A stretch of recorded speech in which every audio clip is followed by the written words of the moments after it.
शहरातील मीम चौकाजवळ पोल्ट्रीच्या पाठीमागे चंद्रकला नगर नई जिंदगी सोलापूर येथे रिक्षा चालवण्यासाठी गेले असता तरुणावर चाकूने वार करून जखमी केल्याप्रकरणी MIDC पोलीस ठाण्यात गुन्हा दाखल करण्यात आला आहे।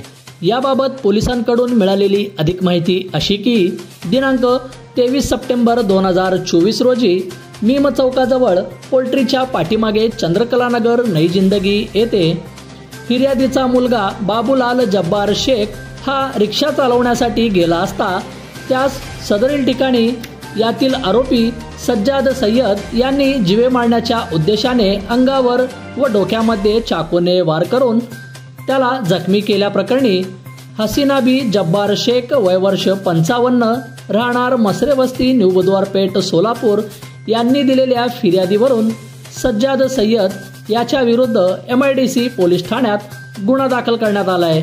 या घटनेचा अधिक तपास सहाय्यक पोलीस निरीक्षक चंदन शिवे हे करीत आहेत। बंधुप्रेम न्यूज चॅनलला लाईक, सबस्क्राइब व बेल आयकॉन दाबायला विसरू नका। धन्यवाद।